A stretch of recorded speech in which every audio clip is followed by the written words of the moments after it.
Pakistan has remained faced since very inception of Pakistan back in 1947, because Pakistan came into existence out of heterogeneous elements. We are a heterogeneous society, and all the societies which are heterogeneous in their composition, they have to be carried along or moved along with the democratic dispensation, along with the real federalism.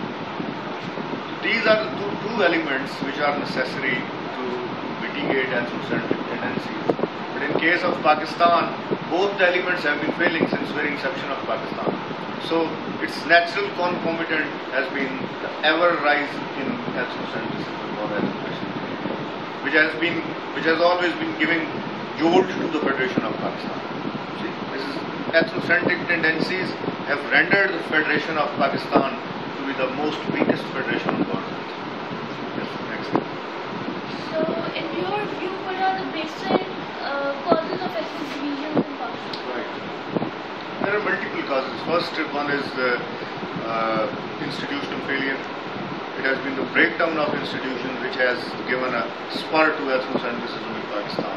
Number two, lack of any constitutional arrangement aimed at the peaceful settlement of disputes or conflict resolution mechanism.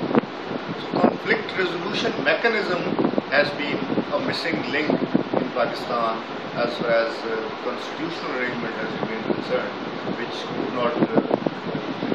So I mean the lack of dispute resolution mechanism has also given a spur to ethnocentrism in Pakistan.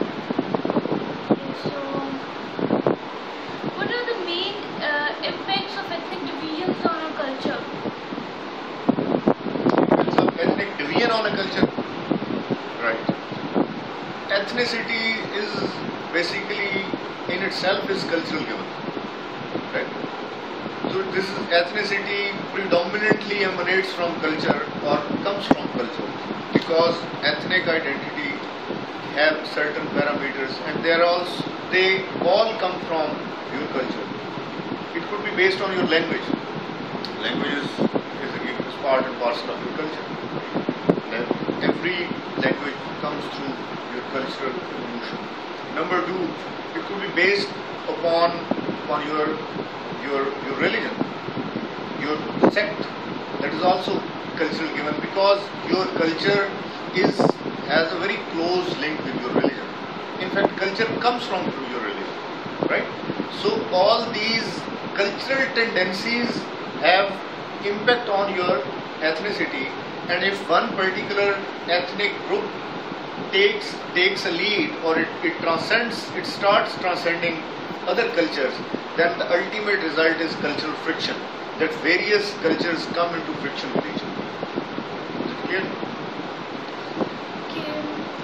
In your opinion, what are the causes of geographic ethnic movements such as Saraiki and Gilgit-Baltistan, provisional movements? Causes?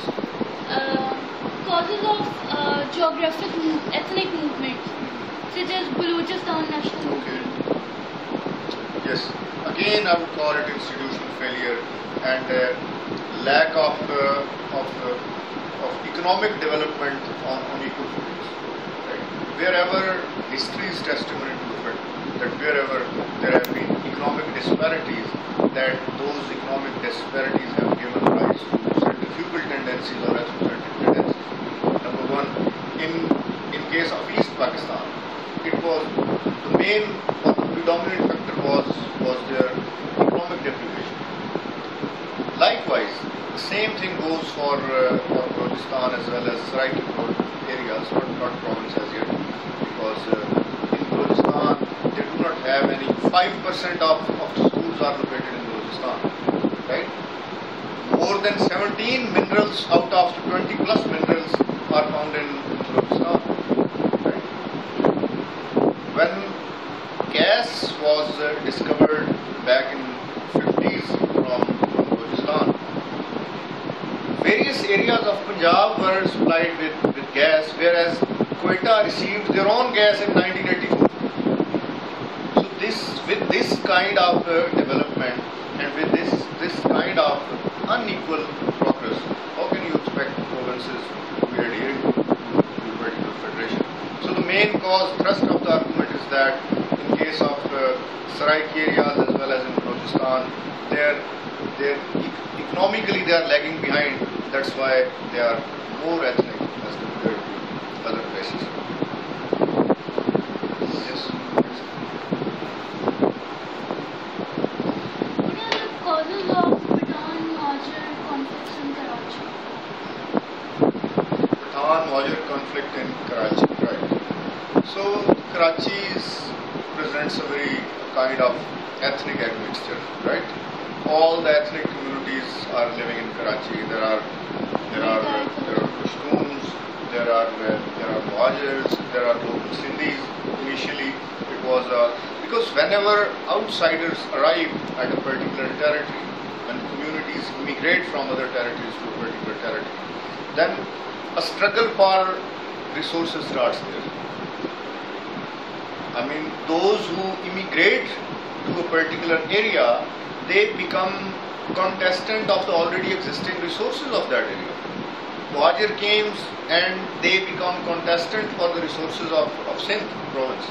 Likewise, Pashtuns have been migrating to Sindh and precisely to Karachi for search of better economic prospects.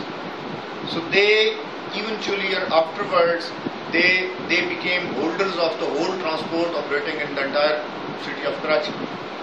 So they are running the transport, urban transport in Karachi, and this is again basically a tussle or a struggle for manipulating various economic avenues of Karachi.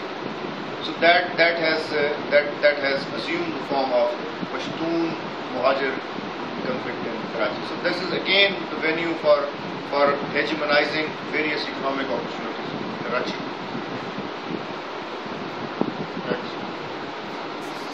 Do you think that these ethnic conflicts can transform into terrorism activities? Yes, of course. So what is terrorism? So terrorism, number one, terrorism has not been internationally defined. There is no internationally accepted definition of terrorism. So in a functional definition of terrorism would be devised as where people or groups of people, they resort to violent means to get their objectives. This is a broader definition of terrorism. And when communities on the basis of their ethnic identity struggle against each other and they resort to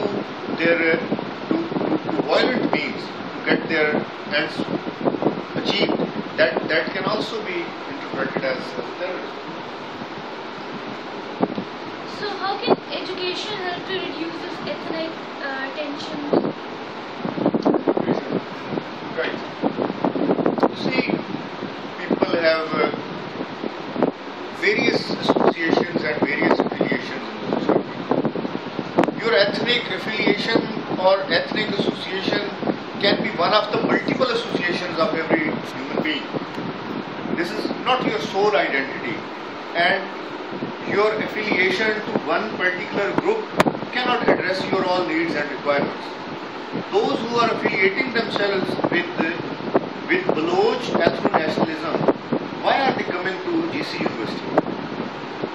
Those Pashtuns who are identifying themselves with Pashtun nationalism, why are they benefiting from the opportunities which are being offered to them by the education system of Punjab?